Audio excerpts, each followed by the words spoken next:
We will be starting a new topic that is called as your minimum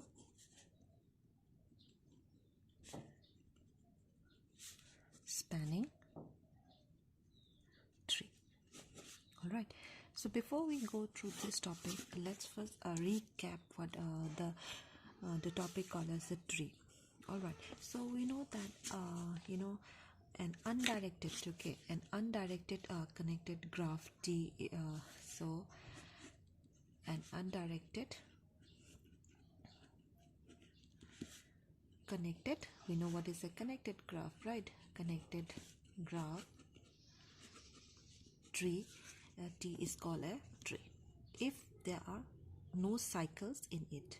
All right, that means there is exactly one simple part between any two vertices, that is your U and V. Okay, that is one single part, all right, of T. One single part of there should be exactly one simple part of between any two vertices, that is U and V of your graph T, right? So if there is more than one part between any two vertices, all right, so if there is any more than one part between two vertices, then it would mean that there is a cycle in the graph. Got it? If there is more than one edges, more than one part, okay, then we'll consider as a cycle. Now cycle in the graph, and if there is no part between any two vertices, then it would mean that the graph is not connected. So if there is two part, then it will consider as a cycle, and no part, then it means it is not connected. This is what we studied so far. But so according to the definition of a tree, okay, there will be exactly one for a tree there should be only one simple part between any pair of vertices of the tree, which is one small part between any pair of vertices, or you can say vertices of the tree. All right, so a tree with n vertices, okay, a tree with n vertices will have exactly n minus 1 edges. All right, so this is what we studied so far about the tree. Now let us take some examples of a tree. So you can see, let me take this one.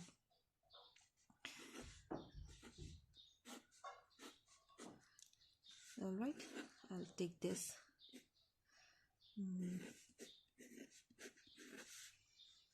All right, so this is another one.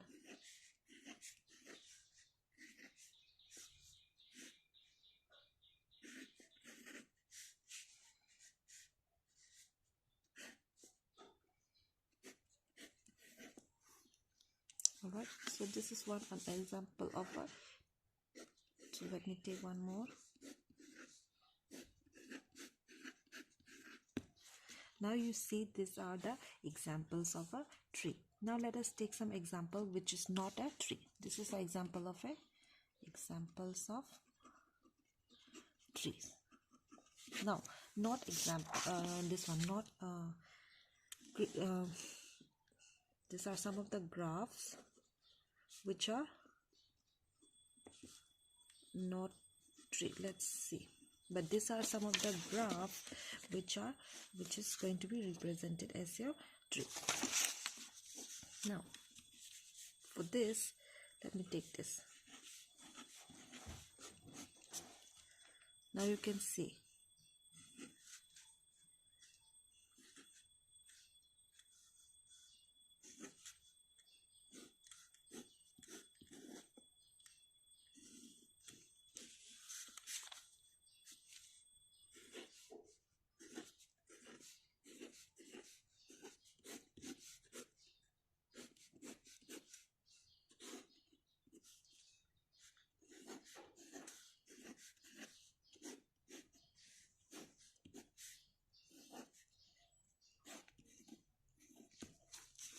So you can see A, B, C, D. Yes, we have seen 4 different type of graph which is not a tree. Got it? So you can see that in this figure, the first graph, okay, is not a tree, as it is not connected. You can see we have 4 vertices. Actually we have 4 vertices here, but here it is not connected. This vertex has not been connected to any of the vertex. The next graph here, this one and this one, this is also not a tree, as they are cycles. You can see we have a cycle forms here. This is also a cycle forms, right? So this is not a connected, this is not a tree. And then the last one here, the last graph is not a tree, it is not connected, and it is a cycle. You can see a form of a cycle here, got it? So you can see if any edge is removed from a tree, then the graph will not remain connected. If we remove any of the edge apart from a tree, then that graph will not be remain connected. That is, all the edge in a tree are bridges. Okay, all the edges in a tree are bridges. If any edge is added to the tree, then a single cycle is going to be formed. So this is what we learn. Next, before we go through spanning tree, let us understand one more topic, that is called as a forest. What exactly is a forest is? Okay, a forest is nothing but a disjoint union of trees. It's a disjoint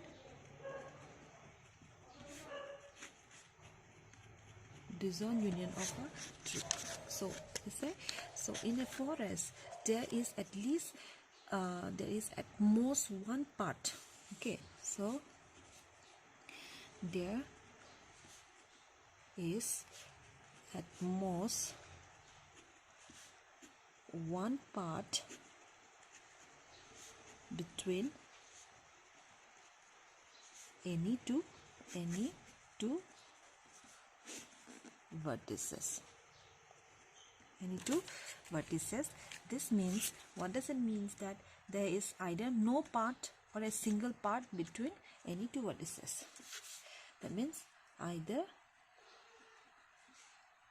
a single part or no part between any two vertices. Okay, so let me take one example.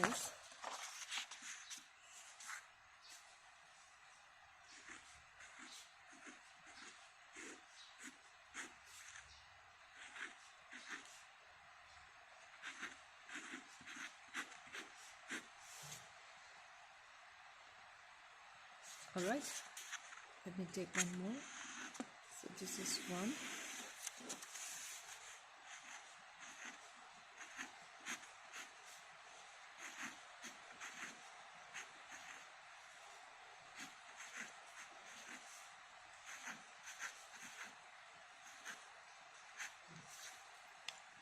So you can see that the first forest, okay, this is one forest.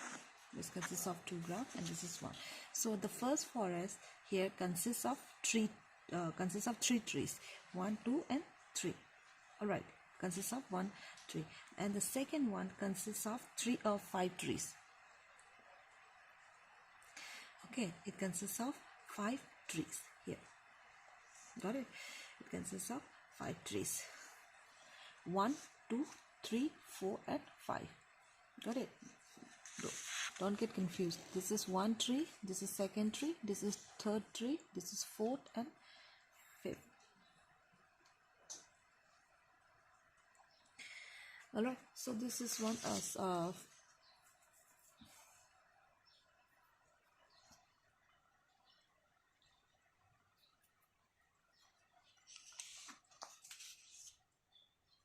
got it?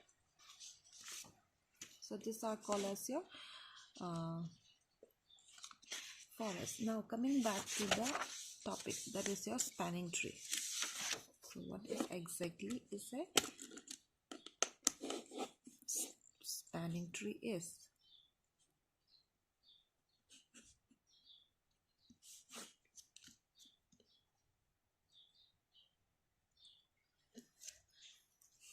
Got it? So just a spanning tree, okay, a subgraph tree of a connected graph which contains all the vertices of a tree. So let's write the definition first. A subgraph T of a connected graph G which contains all the vertices of G, okay, and is a tree is called a spanning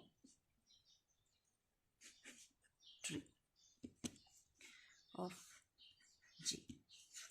So it is called a spanning tree because you can see a subgraph tree, a T of a connected graph G which contains all the vertices of a G. That means all the vertices are going to be covered, and it is a tree, and it should be a tree. This is two conditions, okay, and it's called a spanning tree of a graph G. Why it is called a spanning tree? Because it spans over all the vertices of a graph. That means it is because it is called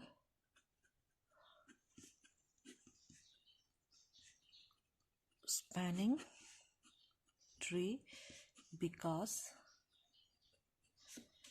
it spans, or you can call as it covers, okay, it covers all the, or you can say it visits all the vertices of graph G. So a spanning tree, this spanning tree is nothing but a subgraph, okay, a subtree is the spanning tree of a graph G is a subgraph. It's basically this is a this is for a graph we have this one. This is a subgraph. The other subgraph of the graph tree of the graph G. Okay, so what is a spanning tree? A spanning tree is of a graph G is basically it is a subgraph. Okay, it is a, so I'll write this one first. A spanning tree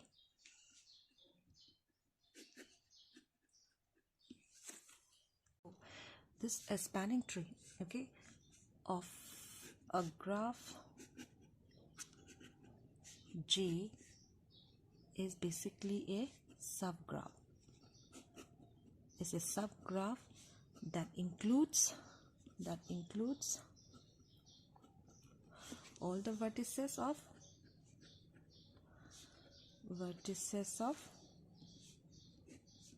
G and some edges of G and some, or you can call as or all edges of G. So such that all the vertices are connected. So there should be one property, or what is a spanning tree is that a spanning tree is a subgraph of a graph G. Alright, that means that includes all the vertices of a G and some of the edges of a tree. There are two properties that you have to be remember in the spanning tree. That is, what is that? So let me write that noted. That means all the vertices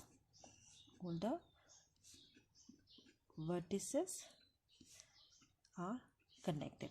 That means all the vertices should be connected to one another, and there should be no cycle form. There are no cycles. This is the property of a spanning tree. So for example, let me take a connected graph. For example, let me take one connected graph. undirected. Okay, undirected can so I'll take this. So this is V0, this is V1, this is V3, and this is V2. So I'm taken a connected,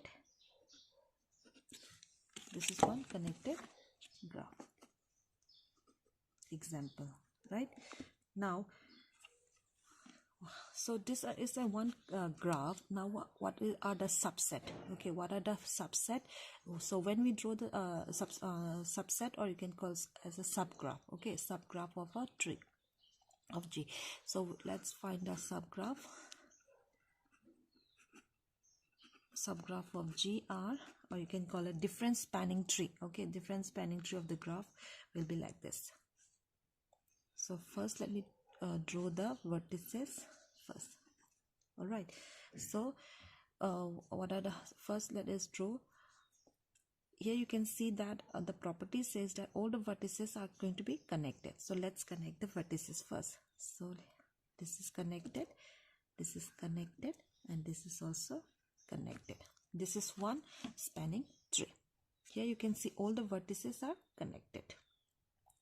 But you have to remember is that the vertices should be connected and there should not be a cycle form. There should not be a cycle form, and we have to look for a we will come to that. Okay, first you have to remember this one, all the vertices are to be connected. Now you can see the vertices are all connected and there should be no cycles. Now if I take this vertices edges from here to here, here to here, then it's going to form a cycle. So this is not a subgraph of G, because this is not a spanning tree. All right, so spanning tree, first spanning tree, let us draw the second one.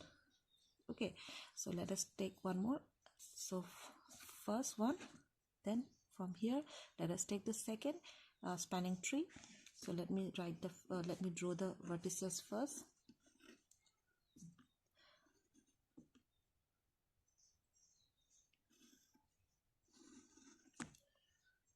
So this is V0, V1, V2, and V3. This is just again spanning tree that we draw from this connected graph. Now here you can see this is also not a, here you can see all the vertices are connected and there are no cycles. Let me take one more. What are the possible spanning tree that we can get from this particular connected graph? Here all the nodes are connected. This is the third one. Let me draw the fourth one.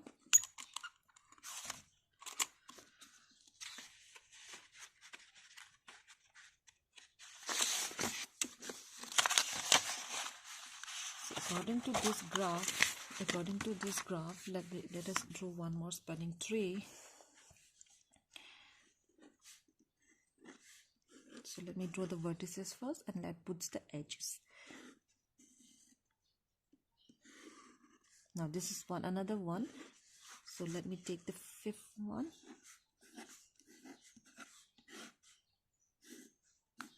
So this is here all the vertices are connected and no cycles have been formed. And the fifth one. So let us draw the vertices first. Now this is your fifth and this is your sixth graph. So from this particular graph, we have got 6 spanning tree. 1, 2, 3, 4, 5, 6, 6 different spanning tree. Right. So this is called as your so this is a subgraph of G. These are the subgraph of the tree, or you can call as the different spanning tree of a graph of the graph G. Okay, so if a graph is connected, then it will so if your graph is connected, okay, if your graph is connected, this is a point that you have to remember. If the graph is connected, then it will always have a spanning tree. If a graph is not connected, then there will be no spanning tree of a graph G. Got it? If your graph is connected, then definitely there will be possible spanning tree. But in the case of the graph is not connected, here the graph is all connected, right? Connected. So this one, then we can find the if your graph is connected, then it will always have a spanning tree. Then if the graph is not connected, then it will not have a spanning tree. Now we have already discussed this about what is a connected graph, right? That means, I'm repeating once again, a connected graph is nothing but if there is a part or way, okay, if there is an edges from any vertex to any other vertex. All right, that means any vertex is reachable from any other vertex. This is the definition of a connected graph. Got it? So this is called as your spanning tree. Got it? Understand the definition of a spanning tree is. Okay, next is minimum spanning tree. What are called as your minimum spanning tree? So in the case of a spanning tree is a subgraph of a subgraph of a connected graph, which we here in that there should be. So what was the definition? In that there should be all the vertices are going to be connected, and there should not be a cycle form. This is what we learned in a spanning tree. Next is minimum spanning tree. All right. So in minimum spanning tree, the sum of weights of edges of different spanning tree.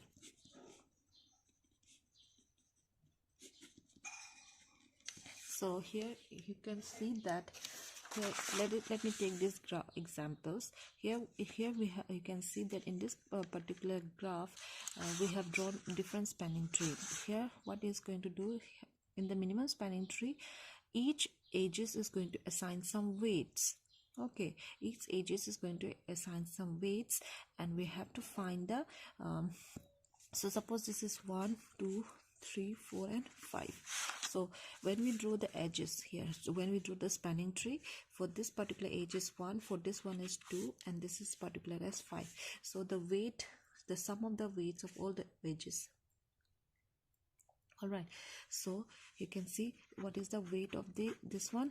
That will be the sum of all the edges. When we say the weight of this particular tree is weight of the sum of all the edges, 1 plus 2 plus 5. All right, so this is the sum of the weights of this particular spanning tree. All right, so the sum of the weights of different spanning tree. So for each tree, for each spanning tree, the weight of the sum of the weight of this edges will be different, right? So the sum of weights of edges of different spanning tree of a graph may be different.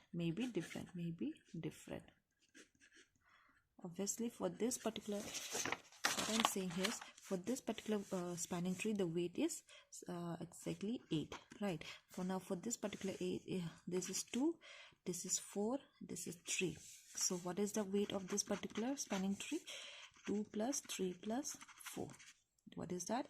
It can be 7 and 9. You can see the weight of these edges are different. This is what it has been mentioned. All right, so the sum of the weight of edges of different spanning tree of a graph may be different. So a spanning tree of a graph, so let me write the definition first. A spanning tree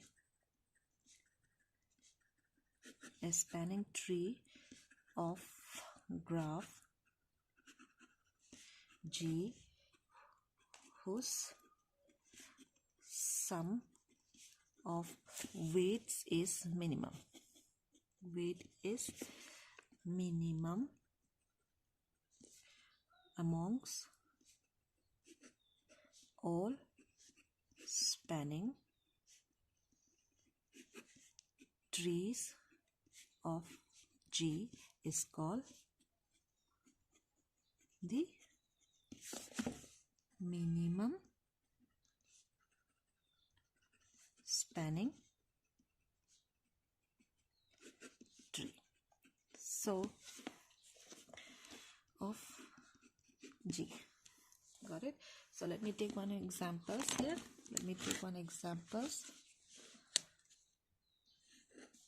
Suppose I have a connected graph here, and for this let me take this one, A, B, this is C, and this is D, and let me put the edges first, weight of the edges, 4, 5, and say this is 3. All right, so this is my graph, connected graph here. Now find the spanning tree. Finding the spanning tree, first you draw the vertices first and you put the edges. This is one spanning tree. Again I can put like this, or again I can put like, let me put this. So for this tree, all right, and then for this one I can write like this. Here it is done, it has been done. Here I can put like this. Yes, I can put this way. I can put upside down. So for this weight is 4, 2, and 5, and for this particular is 4, 3, and 5, and for this particular is 2, 3, and 5. For this 2, 4, and 3. Now find the weight. Weight is equal to 2 plus 4 plus 5. For this is weight is equal to 4 plus 2 plus 3 plus 5. For this one, 4 plus 5 plus 3. 4 plus 2 plus 3. So weight is, what is this? 11. For this one is 10. For this one is 12, and this one is 9. Yeah. Now you can see all we have different spanning tree from this particular graph. We have drawn the spanning tree of this particular graph, and we find out the weight of these edges. Now you have to select the smallest, all right, the smallest weight. Okay, so you can see that here the tree with weight 9 is the minimum spanning tree. Here 9 is your minimum spanning tree. It is not necessary, there are certain points, okay, that you have to remember, that it is not necessary that a graph has a unique minimum spanning tree. Okay, if there are duplicate weights in the graph, then more than one spanning tree are possible. But if all the wedges are unique, then there will be one minimum spanning tree. Okay, see this minimum spanning tree give us many economical way of connecting all the vertices in a graph. For examples, in a network of computers in a network of computers, we can connect all the computers with least cost if we construct a minimum spanning tree for the graph where the vertices are computers. Okay, so in case of a telecommunications networks, we can connect all the cities in the network with the least possible cost. Okay, so these are the this is known as your minimum spanning tree. Next, in the next topic, we will be discussing about the different methods of a minimum span for creating minimum spanning tree.